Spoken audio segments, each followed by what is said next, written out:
So good morning, everyone, again. I'm a security researcher from New York. This is a picture from the place that gave rise to my professional career in computer security. 17 years ago, I worked at a world-known research institute. My research involved collecting large data sets at the electron level and processing the data sets to reconstruct complex molecular interactions. This is a picture of particle accelerator near the building where I used to work. One night, as I was crunching some numbers in the lab, I noticed something suspicious with one of the systems. And as I began investigating, I found out that a hacker had compromised the system and was trying to exfiltrate sensitive data. And just to give you a perspective on the type of data stored in the systems, one of the scientists in the lab went on to receive a Nobel Prize several years later. So I tried to stop the attack by installing backdoors that were installed in the system and by erasing the data that the hacker had accumulated for exfiltration. That night, I went home thinking I did a great job. I got rid of the hacker. Well, I was wrong. The hacker was very upset with my actions. And on my return to the lab the following day, I had found out that the attacker had erased or reformatted the drive where I had collected my data the previous night, and the data had not been backed up yet. So that day, I learned that there were various types of threats that had to be anticipated in advance. I went on to learn about computer hacking techniques, eventually turning it into a professional career of a pen tester. And I'm sure the hacker went on to improve his ways on staying stealthy on the systems. Fast forward to today, computer security breaches are occurring on a much larger scale. And the key to minimizing the exposure in the event of a breach is to anticipate all the threats in advance. As we take the leap into the world of software-defined networking, I wonder what the threat landscape is going to look like for software-defined networking. And this is what my presentation is going to be about. I will talk about attack surface for Sdn, and I will present the Sdn Threat Model that could allow enterprises to anticipate the Sdn threats in advance.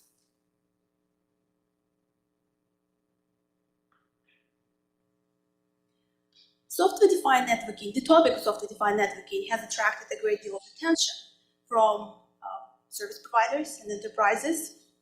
Just to give some statistics here, Gartner did a study in 2014, and according to the study, 10,000 enterprises worldwide will have deployed Sdn in their networks by 2016.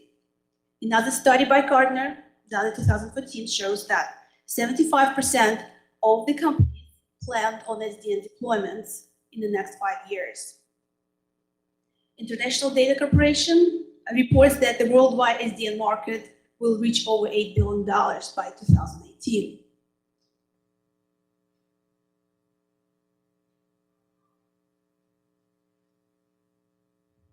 Software-defined networking holds great promise in terms of simplifying network deployment and management.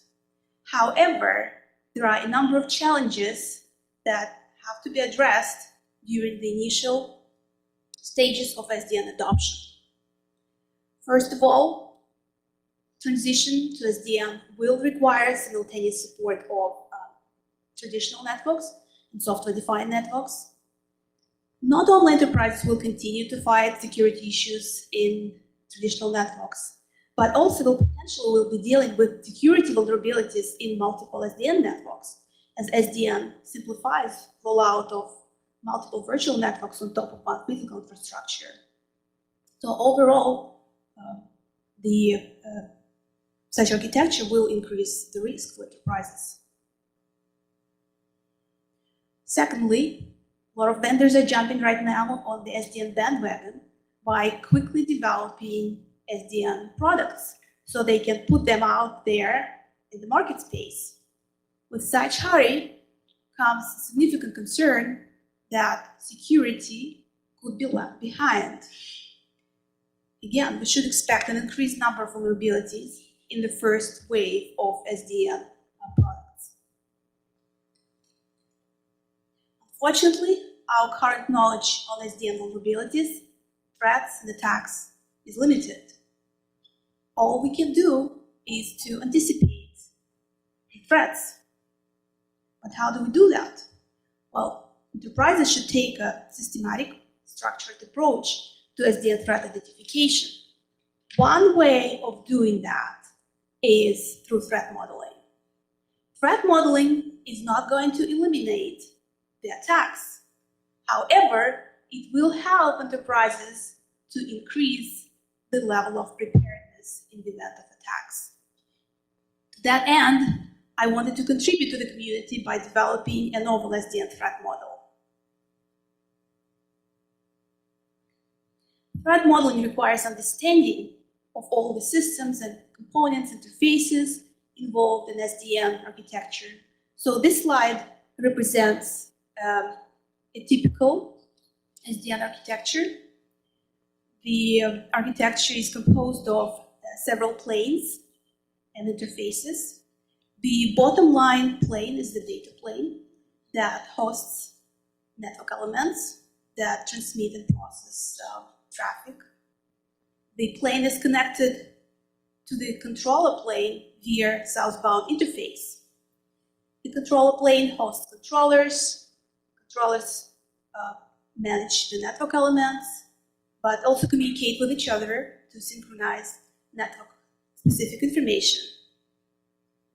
The controller plane is then connected to the topmost plane, application plane, that hosts applications that will be accessing the resources, network resources through the controller plane. All of these planes could be managed by an operations and support plane, the management plane. Any of the systems within the planes and interfaces may contain vulnerabilities. Therefore, the entire SDN attack surface is going to be the sum of all the vulnerabilities and threats within these planes and interfaces.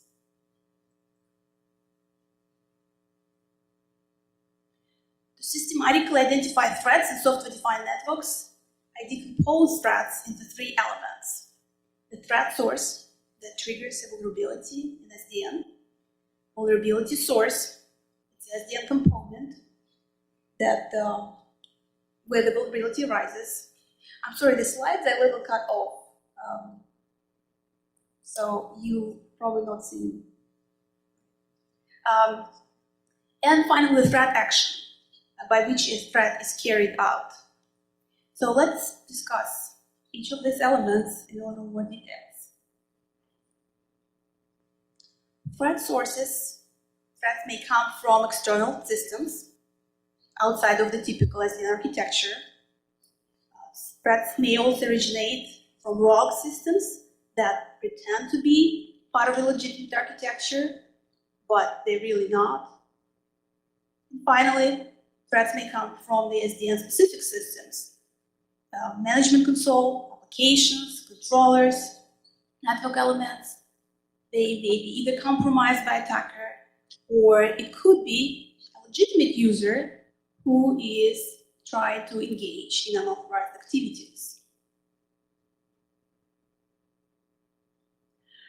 As I have previously mentioned, vulnerabilities may be found in various SDN systems, management consoles, applications, controllers, network elements, but also interfaces connecting the systems. To define threat actions, I use a definition by NIST. A threat is any event with potential to adversely impact organizational operations and assets through an information system via unauthorized access, destruction, disclosure, or modification of information and or denial of service. Therefore, I define 5 types of threat actions. Unauthorized access is when a threat source accesses an Sdn system for which it doesn't have access to. Unauthorized disclosure, when the threat source accesses information that it's not authorized to access.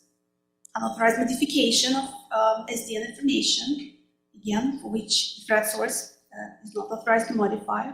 Disruption of service may occur in Sdn system to prevent Sdn system from functioning. Unauthorized destruction of Sdn information with systems is also a threat. Putting all the threat sources, threat actions, and vulnerability sources together, I obtained many-to-many relationships between the threat sources, threat actions, and vulnerability sources. Each relationship represents a potential attack path, starting at some threat source, taking a threat action against the vulnerability source. There are the total of 240 threats in this model. Some of the threats are purely conceptual and unlikely to materialize into realistic dangers, but some of the threats actually may have a serious impact on Sdn networks. So in the next few slides, I'm going to show you a few threat examples that could be derived from the model. These are the threat scenarios that we will be discussing. I would like to point your attention to the fact that some of these threats have an iterational, taken in iterations. For instance, a threat source exploits vulnerability and takes control of an Sdn system and uses the system to exploit the vulnerability in another Sdn system.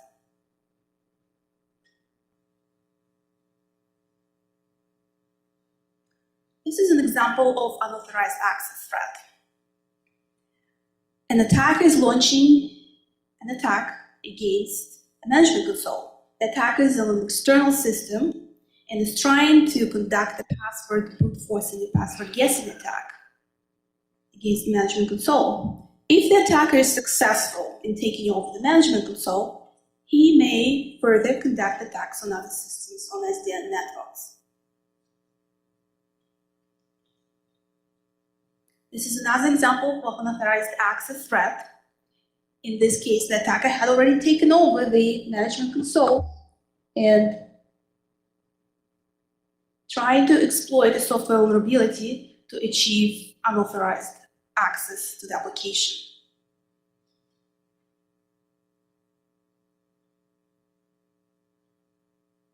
This is an example of disclosure of information threat. The attacker is engaging into the RAM scraping attack. In a traditional RAM scraper attack, the attacker first takes control of an application server and scans its memory, physical memory, to identify and extract sensitive information. In this example, the attacker took over the application server and is scanning the memory of that server to extract sensitive information. That could be, for instance, network flow rules that had been previously sent to the controller.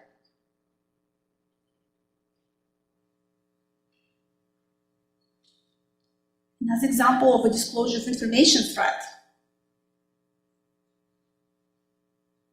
Controllers provide application programming interfaces to the applications to make use of the network information available to the controllers. The interfaces may contain vulnerabilities that could be exploited by attackers. In this case, the attacker exploits a vulnerability to harvest information about network flow rules. Likewise, an attacker may exploit a vulnerability in the interface to delete network flow rules of the controller. This would be an example of unauthorized destruction threat.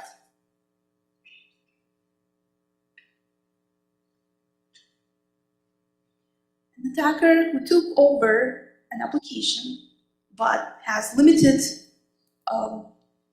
privileges on the application may try to escalate the privileges by exploiting a software vulnerability in the application. So this is an example of unauthorized access threat. So finally, the attacker took over the application. He has the admin rights. He looks at the application, and he realizes that this is a network tapping application. So the application is able to observe the flows traversing the network. The attacker is looking at the communications between two controllers.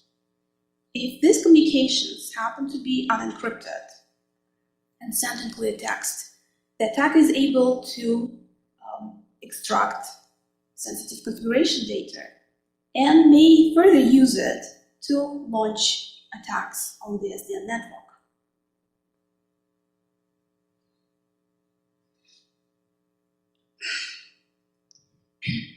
Unauthorized modification threat. The attacker uses the information obtained in the previous attack to set up a raw controller and is trying to conduct an identity spoofing attack by inserting new network flow rules into the network element. This attack could result in traffic flowing in the attacker's direction.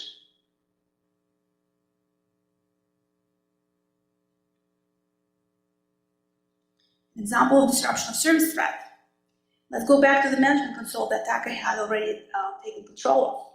He may use that system to exploit software vulnerabilities to cause denial of service. For instance, in the controller, controllers have services running on open ports. An attacker may send requests to the controller pretending to be a network switch by overflowing the controller's table containing the switch information. For instance, the data structures that contain this information may not do the proper input validation. The controller may become unresponsive and eventually may even crash. Similarly, an attacker may launch an exploit vulnerability in the network element by overflowing the network flow table on the network element and causing the network element to become responsive.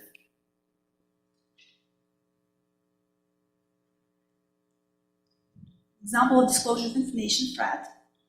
The attacker here is trying to determine if a flow rule already exists on the network element via side channel attack. The attacker sends a request to establish a connection to a system on the network and measures the amount of time it took to establish the connection. Then the attacker sends another request to establish another connection and times that request as well. Then the attacker compares 2 times that it took to establish the 2 connections. If the time, the second time, is less than the first time, then it means that the network flow rules just have been installed on the network elements and previously did not exist.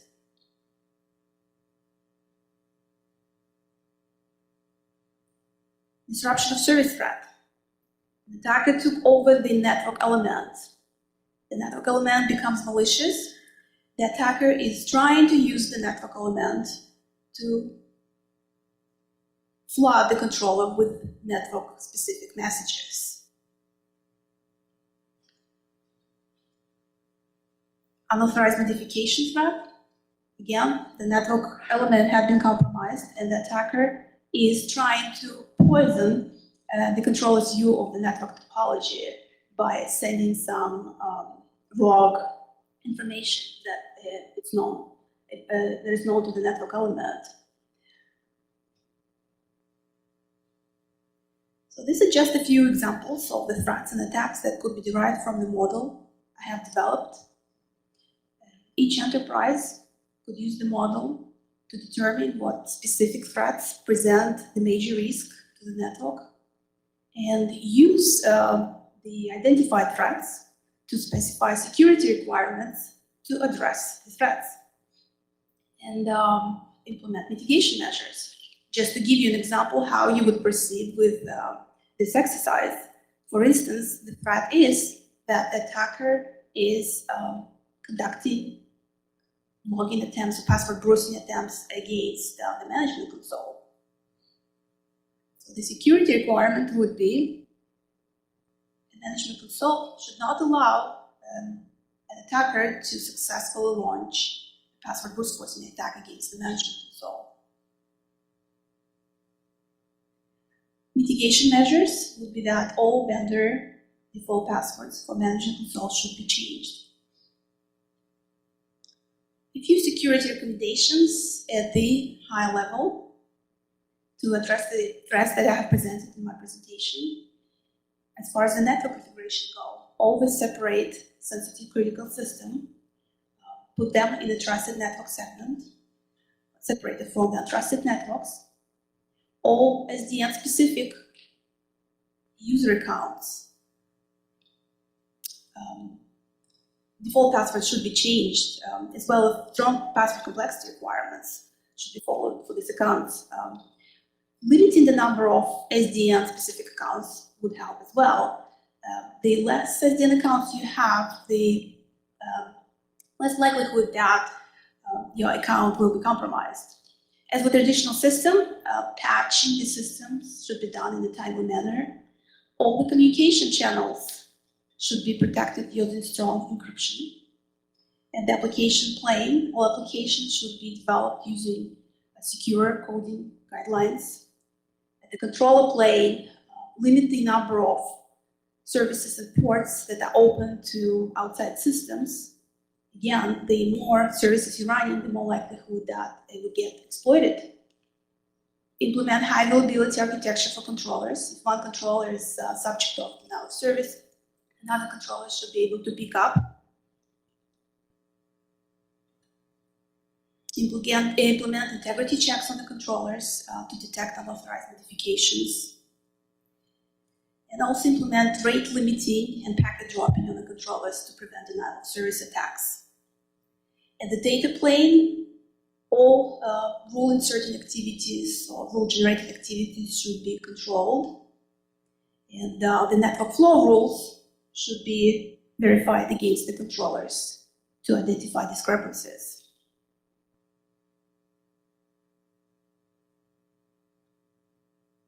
I would like to conclude my presentation with a few Black Hat sound bites. So this is the threat I have not anticipated.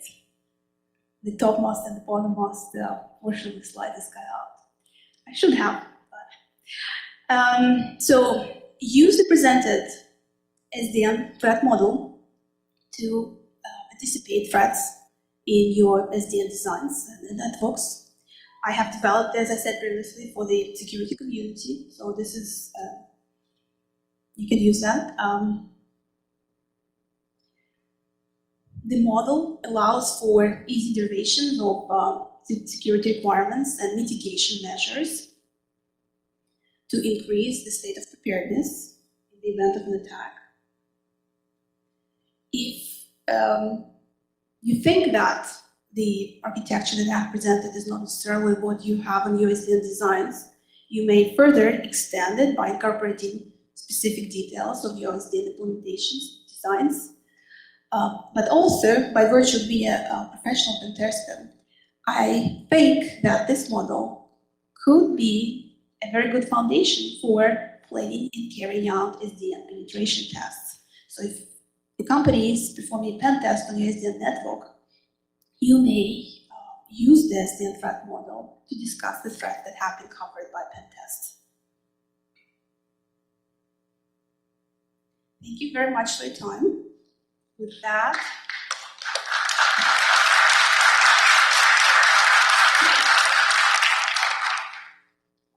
I'd like to take questions from the audience.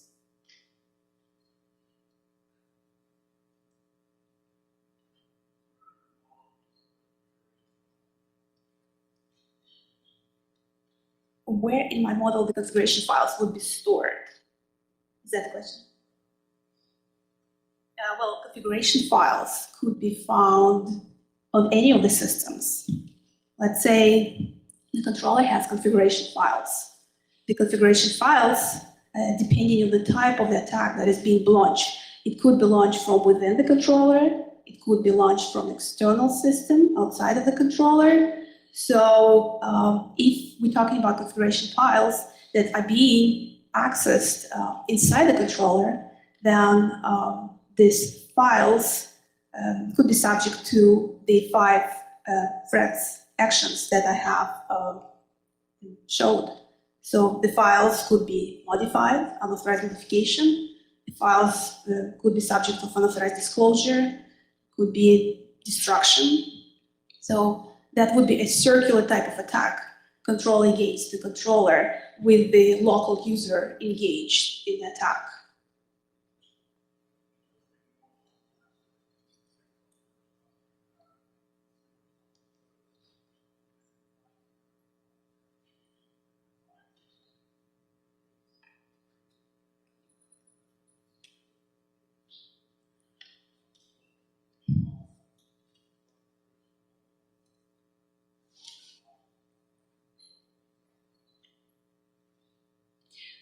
So the type of threats you are discussing, first of all, that system that you are talking about is not in this model, but it could have been added there.